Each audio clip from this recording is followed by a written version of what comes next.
இந்த கேள்வியை ஹர்ஷ் ஆக்ராவில் இருந்து கேட்டிருக்கார். நமஸ்காரம் சத்குரு. ராம் ஜென்மபூமி பிரச்சனையை தீர்க்கிறதுக்கு கிட்டத்தட்ட 3 தலைமுறைகள் ஆயிருக்கு. இன்னும் சில நாட்கள்ல ராம் மந்திருக்கான பூமி பூஜை நடக்க இருக்கிற நிலையில அயோத்தியில பலத்த உற்சாகம் நிலவுது. ராம் ஒரு அரசனாக இருந்தார். அவரை இன்னும் வழிபட காரணம் என்ன? இன்றைய காலகட்டத்திற்கு ராம் எப்படி பொருந்துவார்னு நான் புரிஞ்சுக்க விரும்புகிறேன்.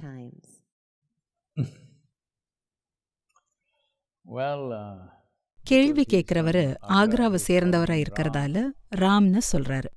எங்க ஊர் பக்கம் நாங்க ராமான்னு சொல்வோம். அதனால நாம அந்த ஆவை விட்டு கொடுக்க மாட்டோம். ஒருவேளை நான் தென்னிந்தியர் அப்படிங்கறத யாராவது மறந்திருந்தா என் பேரை மட்டும் பார்த்துட்டு சிலர் என்ன பஞ்சாபின்னு தவறா புரிஞ்சுக்கிறாங்க. என் பேரும் என் தாடியும் என் பேரையும் என் தாடியையும் சேர்த்து பார்த்து அவங்க என்ன பஞ்சாபின்னு நினைச்சுக்கிறாங்க. அப்படி இல்ல, அவரை ராமான்னு அழைக்கிறோம். இன்னும் கொஞ்சம் தமிழ்நாட்டு பக்கம் போனா ராமான்னு சொல்லுவோம். இத புதுசா கேட்கிற மக்கள் கொஞ்சம் குழம்பி போவாங்க. நான் வேற யாரோ ஒருத்தரை பத்தி பேசுறேன்னு நினைச்சுக்குவாங்க. இந்த கலாச்சாரத்தோட அழகே இதுதான். இவர்தான் கடவுள் அப்படின்னு இங்க எதுவுமே இல்ல. தெய்வீக குணங்கள்னு நாம சிலதை குறிப்பிடுவோம். அது ஒரு மனிதர் வெளிப்படுத்தினா நாம அவருக்கு தலை வணங்குறோம். நாம அவரது குணங்களுக்கு தலை வணங்குறோம், அந்த மனிதனுக்கு இல்ல. இந்த விஷயத்த உலகத்தோட பிற பகுதிகளில் இருக்கிறவங்களால புரிஞ்சுக்க முடியாது. ஏன்னா அதிகாரம் செலுத்துற மதங்கள் அவங்க மனசு அப்படி பழக்கப்படுத்தி இருக்கு. எது கடவுள், எது சாத்தான், எது ஆண், எது பெண் அப்படின்னு தெளிவா அவங்க வரையறுத்திருக்கிறாங்க. இந்தியாவில் எதுவுமே வரையறுக்கப்படல.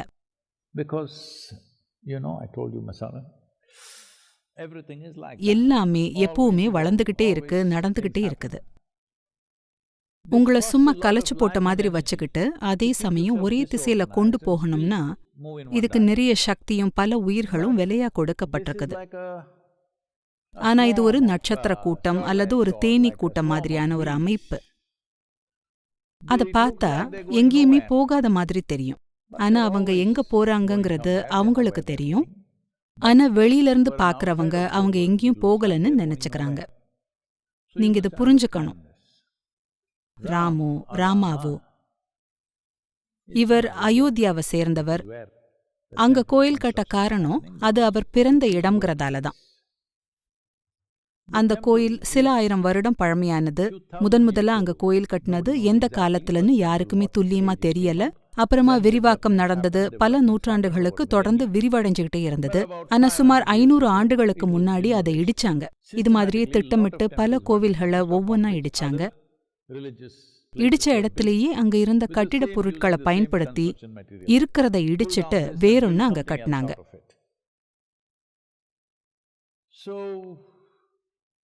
ராமர் ஒரு அடையாள சின்னமா இருக்காரு. அவர் ஒரு அடையாள சின்னம்ங்கிறத நீங்க புரிஞ்சுக்கணும். அவர் கடவுள் இல்ல. அவரை ஒரு கடவுள்னு நாம அழைக்கல. நாம அவரை மரியாதைக்குரிய ஆண், புருஷோத்தமன்னு சொன்னோம்.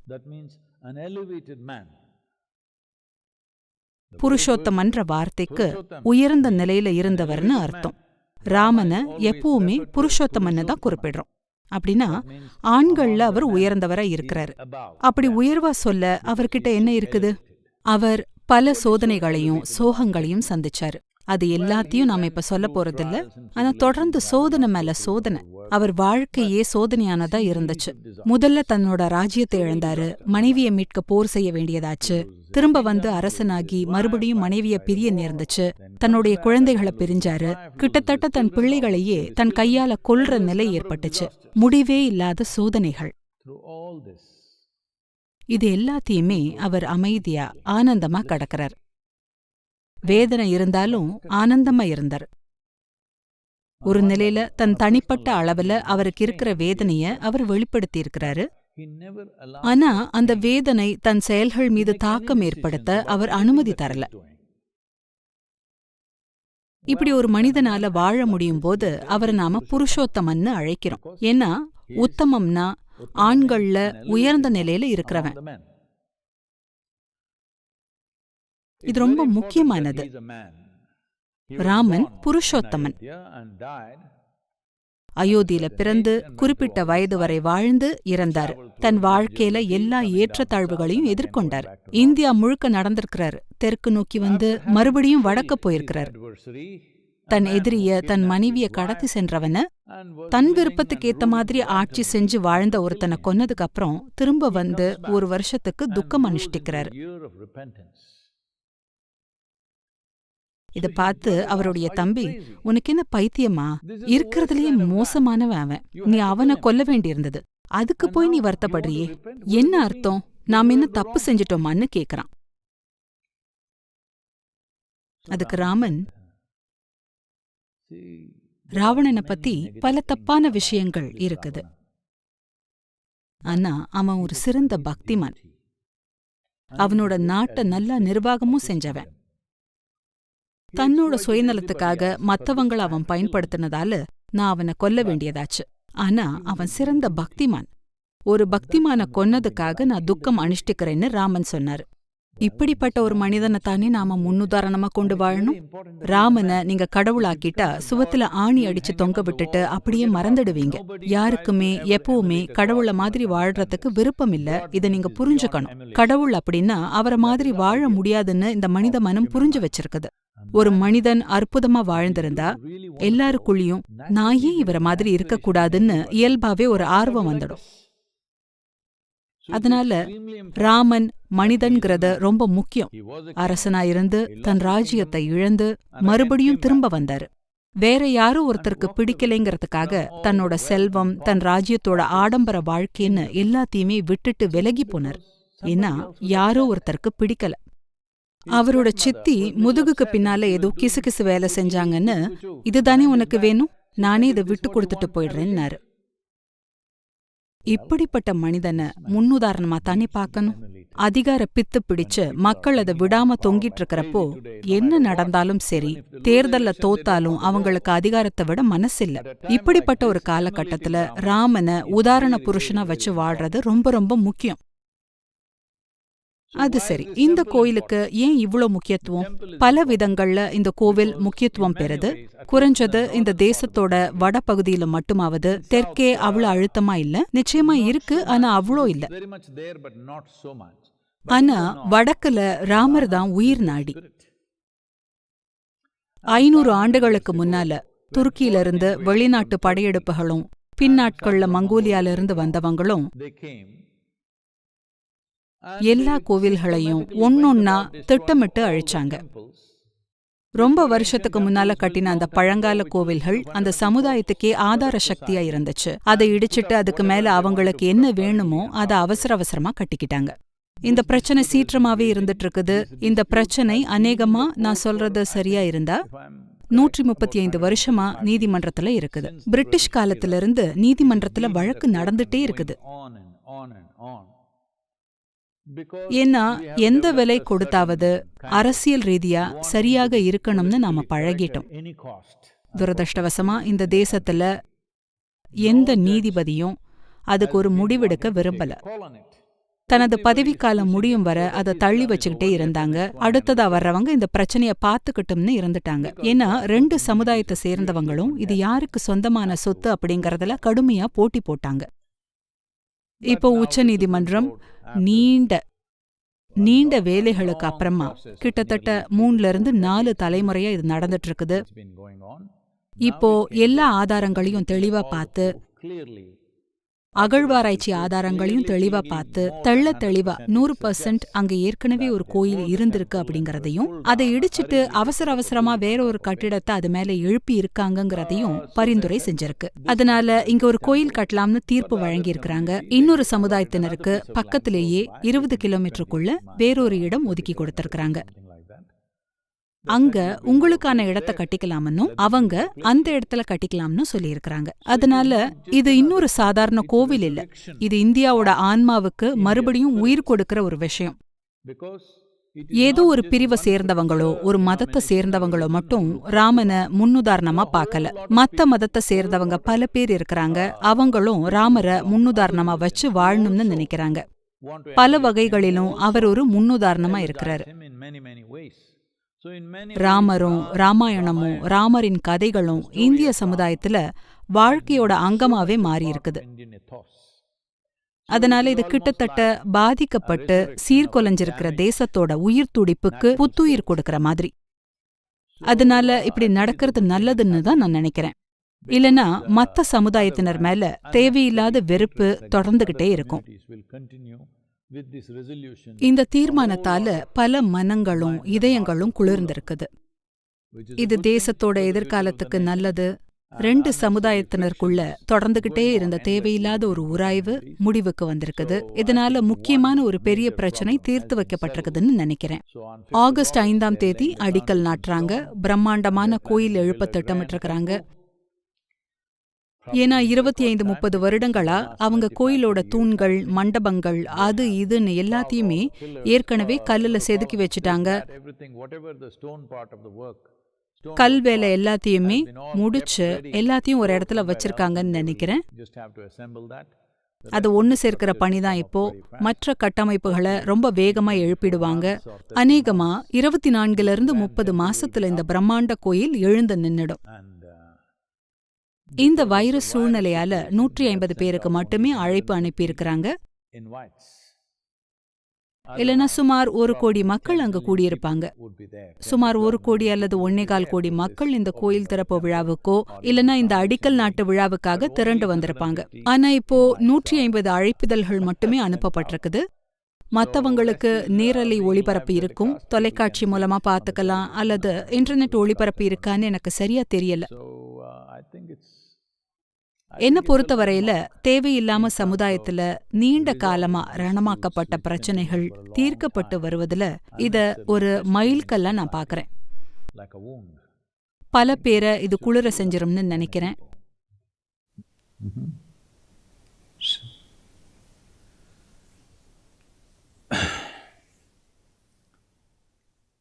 நீங்க இப்ப ராமன் பத்தி கேள்வி கேட்டதால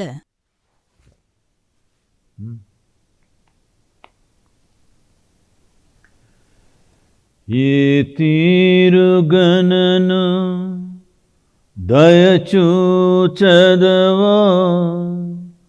ఇనవంశోత్తమ రామా. ఏ తీరుగనను దయచూచదవో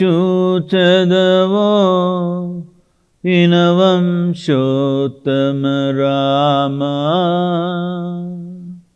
నాతరమా భవసాగరమీధను నలినధలేక్షణ రామా. నాతరమా భవసాగరమీధను నలినధలేక్షణ రామా.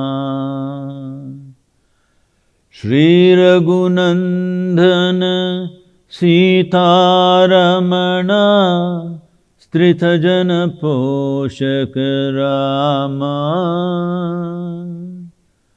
శ్రీరఘునందన సీతారమణ స్త్రితజన పోషక రామా. కారుణ్యాలయ భక్తవరధనిను కన్నది కానుపురామా.